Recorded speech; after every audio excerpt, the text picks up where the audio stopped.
Halftime, and we have two members of the Illinois State basketball coaching staff with us, Billy King and also Jay Lowenthal. And I was kidding these two fellows a little bit. This is kind of a Meet Your Coaches segment. We had Ray Giacoletti on earlier. And Billy, let me start with you, of course. I think a lot of fans remember you from your days down at Duke. You're one of the guys that's had a little national television publicity in your career. Well, I have. I got some from our defense, but mainly I think I was noted for not being able to shoot. So I probably was the first guy that averaged 2 points and got a lot of attention for it. So I was telling Jay Lowenthal, this is the offensive and defensive coordinator we have on this interview. Jay was a pretty good scorer, and that was not your forte, was it? No, I wasn't known for shooting, but I was smart. When you can't shoot, you don't shoot a lot. I think some guys in America think they're a good shooter. I knew that I wasn't. So when you got guys like Dawkins that you play with and Danny Ferry, you're smart enough to give them the ball and you take care of the defensive end. Playing for Krzyzewski down there had to be interesting. How much of the program at Illinois State is right out of the Duke book? Well, I think the foundation of pride and honesty and integrity is out of the Duke book. I think when you go into coaching philosophy, you've got to rely on your own instincts. I think Coach Bender has done that. It's just like Coach K took his personality and the foundation from Coach Knight, but he stuck with the positives. And you only can motivate people in your own way, and I think that's what Coach Bender's doing here. He's not doing it Coach K's way. I think it's interesting, Bob Bender went to 2 Southern conferences to pick up his assistant coaches. Now, of course, Jay Lowenthal, member of the ISU staff, and certainly a key member along with Billy. I think our area viewers remember Jay very much from his days at Pontiac High School. But you went on to Vanderbilt. Vanderbilt's Southeastern Conference, I think. That's right. They're in the SEC with... Okay, what's the better league, ACC or SEC? Well, there's no question the SEC is. Jay is the offensive coordinator. We're really kidding. They don't break it down in that area, but certainly you were a fine offensive player in high school. Well, thank you. That was a couple of years ago. I don't try and get out on the floor, but it's just a couple. A couple is relative term. But we don't get out on the floor and do very much with the players along those lines anymore. We leave that to them and just try and direct them the best way that we can so that they can be more successful and more productive in our situation. I feel like a grandfather between you guys. You're talking about a couple of years ago. I go back to, never mind.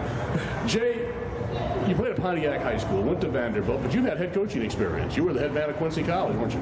That's right. Before I was fortunate enough to come on here with Bob and be a member of the staff here, I was at Quincy College for 3 years and followed Cheryl Hanks there and was fortunate enough to do some good things while we were at Quincy. And it's a great community for basketball and a great town, as Todd Wemhainer can tell you all about as well.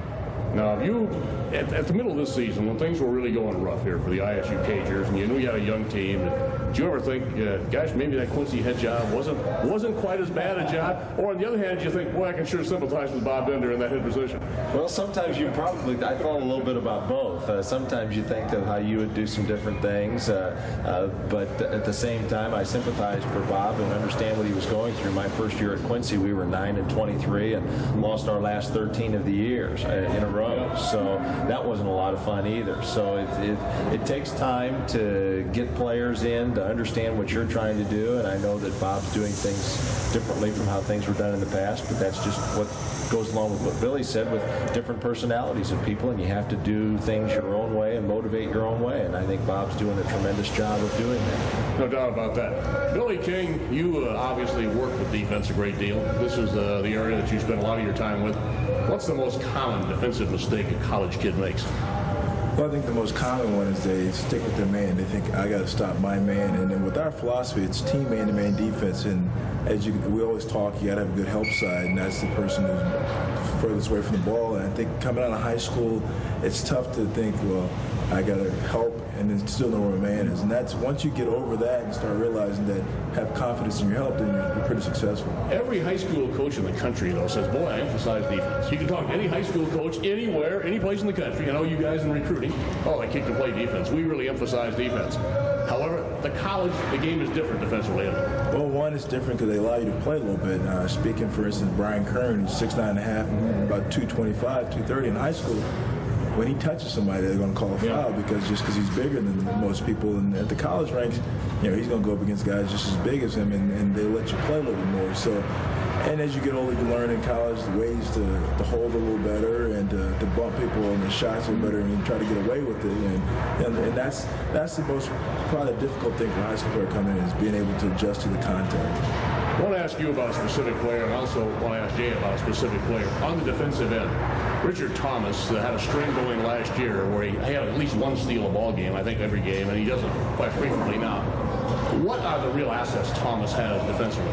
Well, when he concentrates and doesn't go for the steal and covering the ball handler, he's pretty good. I think this year it's been a different makeup for him because he doesn't have Randy Blair, who was a defense player in the conference, and Ricky Jackson led us in charges. So he had a good nucleus around him to do that. And this year, we're a little young and they're not as experienced as some of the guys were last year. So it's been tough for him. But I think, Richard, this year really was a learning year for him. I think this year is Richard's freshman year where he's out there learning and making the mistakes that he didn't last year. And I think you'll see a different Richard Thomas in his junior and senior year because he's gone from both extremes, from a winning team with experience to a young team that's been losing. Well, he has the tools to be a fine defensive player. Oh, very much so, for the fact that he's very strong for his size, being 6 feet and about 180, and he's very quick. So I think he's got to realize he's got to use that to his benefit. Jay Lowenthal, let's talk about a couple of offensive players. This has not been the best shooting team in the country by a long shot. It's the coordinator. I learned everything I did from Billy King. All of Billy's, ISU has employed many of Billy King's shooting techniques this year, particularly on the perimeter. But Jay, what about Reggie Wilson? Now here's a young man that I think is a success story that has come along very, very nicely as the season's progressed. And let's talk about him as an offensive player. What are his assets? Reggie's, just like Richard, is very strong. Reggie's 6'6" and about 215 pounds.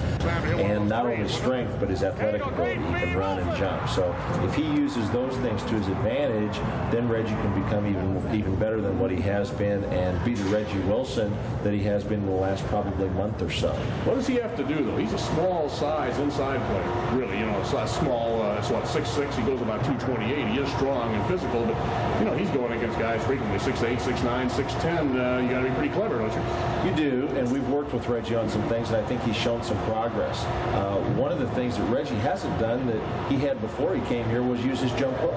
And we've tried to get Reggie to go back to using that, but for some reason he hasn't done that. I think for Reggie to be successful in the post, offensively, he needs to try and learn to play with his feet staggered, and that's one thing we talk about at Illinois State. You'll see a lot of post players catch the basketball with their feet parallel with their back to the basket, and that makes it more difficult to make an offensive move. If they can then stagger their feet, whether they drop their left foot back or drop their right foot back, it doesn't matter. Then they've already now created an angle to the basket, and you're more susceptible to having some success by using fakes and counters.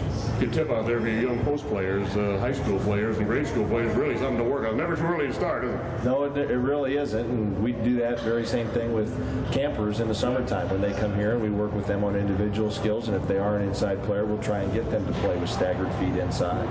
Jay, good talking to you. I know it's been a tough campaign, but I think the campaign is now starting to bear fruits of your efforts a little bit.